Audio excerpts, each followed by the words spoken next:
నమస్కారం, NS news కి స్వాగతం. నా పేరు ఉషా. ముందుగా ముఖ్యాంశాలు. కాంగ్రెస్ సోషల్ మీడియా తనపై తప్పుడు ప్రచారం చేస్తుందని ఆరోపించారు బీఆర్ఎస్ నాయకుడు రాజీవ్ సాగర్.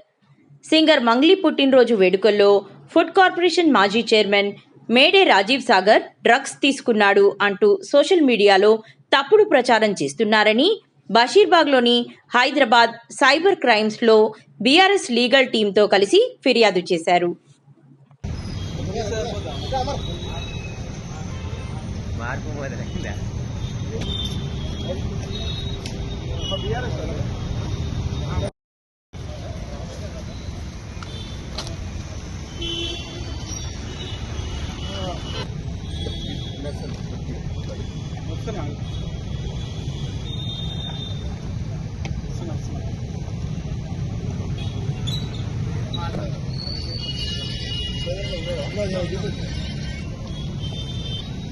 ఒక సోషల్ మీడియాలో ఈ విధంగా జరుగుతుంది చర్చ అని నాకు వాళ్ళు లింక్ పంపగానే నేను ఓపెన్ చేసి చూడగానే ఏం జరుగుతుందంటే మార్పు మొదలైందనే ఒక సోషల్ మీడియా హ్యాండిల్ అపన్నహస్తం అని కాంగ్రెస్ చేయి గుర్తు ముద్ర వేసిన కాంగ్రెస్ హ్యాండిల్లో నా పేరు మీద ఎందుకోసం అంటే మంగ్లీ గారు ఏదైతే మొన్న రాత్రి నుంచి జరుగుతూ ఉందో మంగ్లీ గారు ఇచ్చిన పార్టీలో నా విధంగానే ఒక వ్యక్తి అక్కడ నిలబడడం జరిగింది. మీకు చూపిస్తా ఉన్నా, ఇలాంటి ఫోటోను చూపించి ఈ ఫోటోను చూపించి ఇక్కడ హైట్ ఉన్న ఫోటోను చూపించి ఇది రాజీవ్ సాగర్ బీఆర్ఎస్ నాయకులు అక్కడ పార్టీలో అటెండ్ అయిన చెప్పి నిన్న సాయంత్రం నుంచి కాంగ్రెస్ వాళ్ళు దుష్ప్రచారం చేయడం జరుగుతూ ఉంది.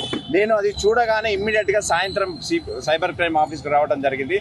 వాళ్ళు కొన్ని చట్టాలు మేము ఇది తీసుకోము, పోలీసు మీరు ఖచ్చితంగా కోర్టు నుంచి రావాలి అని చెప్పడంతోనే ఎవరైతే మా మోహన్ రావు గారైనా మా భరత్ అన్న వాళ్ళ దగ్గర సంప్రదిస్తే మీరు ఖచ్చితంగా ఉదయం రండి, మనం ఏ విధంగా వాళ్ళు తీసుకోరో మన అడ్వకేట్ల ద్వారా మళ్ళీ కంప్లైంట్ ఇద్దామని రావడం చెప్తే నేను ఈరోజు మళ్ళీ ఇక్కడికి రావడం జరిగింది.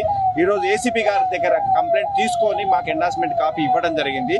నిన్న నేను సాయంత్రం ఇక్కడ అదే సిసిఎస్ ఇక్కడ సైబర్ క్రైమ్లో ఉండగానే తెలుగు స్క్రైబ్ అనే ఒక పేపర్ హ్యాండిల్లో తెలంగాణ స్క్రైబ్ అనే పేపర్ హ్యాండిల్లో నేను సాయంత్రం ఇక్కడనే ఉన్న సిఐ గారి కంప్లైంట్ ఇస్తున్న సమయంలోనే కేసును రాజీవ్ సాగర్ని అదుపులోకి తీసుకున్న పోలీసులు అని నేను సాయంత్రం ఈ విధంగా తెలంగాణ స్క్రైబ్లో పెట్టి అధ్వానంగా ఒక దళిత సామాజిక వర్గం నేతకు చెందిన వ్యక్తిని నేను కష్టపడి ఈ స్థాయికి వచ్చిన కావాలని ఎవరు చేస్తున్నారో నేను ఖచ్చితంగా వాళ్ళని వదలను.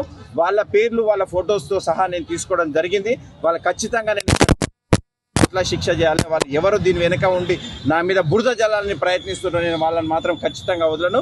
పార్టీ నాకు అండగా ఉండేది. పార్టీ నుంచి అడ్వకేట్లు గారు ఏదైతే లక్ష్మణ్ గారు కావచ్చు, భాస్కర్ గారు కావచ్చు, ఇంకో వేరే అడ్వకేట్లు అందరూ కూడా వచ్చి పార్టీ నాకు అండగా ఉంది. ఖచ్చితంగా ఇలాంటి ఇంకా రాబోయే రోజుల్లో మా మీద జరుగుతుంది. రేవంత్ రెడ్డి గారికి ఒకటే చెప్తాను, మీరు కొట్లాడుతుంటే డైరెక్ట్ కొట్లాడుకోండి. మమ్మల్ని భయపెట్టించి వీళ్ళని ఆపదలుచుకుంటే మాత్రం అంతకంతకు మేము ఉన్నది ఉద్యమ స్థాయి నుంచి వచ్చిన నాయకులం. ఖచ్చితంగా ఇంకా రివెంజ్ తీసుకుంటాం తప్ప, ఖచ్చితంగా కొట్లాడతాం తప్ప. ఇంకా నాకు నిన్నటి వరకు కొంచెం కామ్గా ఉన్నా కానీ ఇవాళ నుంచి ఇంకా ఎక్కువ గట్టిగా మాట్లాడతా, ఇంకా ఎక్కువ గట్టిగా కొట్లాడతా. ఇంకా ఎక్కువ కేసీఆర్ గారి మీద కానీ, కేటీఆర్ గారి మీద కానీ, కవిత గారి మీద కానీ, హరీష్ రావు గారి మీద ఏది జరిగినా కూడా మేము ఖచ్చితంగా కొట్లాడుతూనే ఉంటాం. మా మీద మీరు ఎంత బురద జల్లినా మేము తూడ్చుకుంటానికి రెడీగా ఉన్నాం. ఎందుకంటే మేము ఎటువంటి పార్టీలకు పోయే వ్యక్తులం కాము. కనీసం ఆమెకు నాకు వ్యక్తిగతంగా కూడా పరిచయం లేదు. ఆమె నన్ను గుర్తు కూడా పట్టిన వ్యక్తి. ఆమె పేరు చెప్పి నన్ను బదనాం చేయాలనే ప్రయత్నం చేస్తున్నారు. ఖచ్చితంగా ఖబర్దార్. నేను ఏదైతే వీళ్ళు మార్పు మొదలవుతుందనే హ్యాండిల్ని వాళ్ళని ఖచ్చితంగా నేను కోర్టు నుంచి వాళ్ళకి కఠిన చర్యలు తీసుకునే విధంగా తెలంగాణ స్క్రైబ్ వాళ్ళు ఒక్కసారి ఆలోచన చేయాలి. ఒక వ్యక్తిని మీద దుమారం చేసేటప్పుడు వాళ్ళ జీవితాలు ఏంది, వాళ్ళు ఎంత కష్టపడి ఈ స్థాయికి వచ్చారు. అనవసరంగా మీరు ఒక పేపర్ మీద రాసేయటం వల్ల మా కుటుంబాలు కానీ ఎంతమంది ఇబ్బంది పడతారని ఒకసారి ఆలోచన చేయాలి. ఖచ్చితంగా వాళ్ళని కోర్టు పోయి వాళ్ళకి శిక్ష పడేంత వరకు నేను వెంపటుంటా. మీరు ఎన్నిసార్లు ఇట్లాంటి బదనాం చేసినా కూడా పార్టీ కోసం మేము అందరం ముందు ఉంటాం.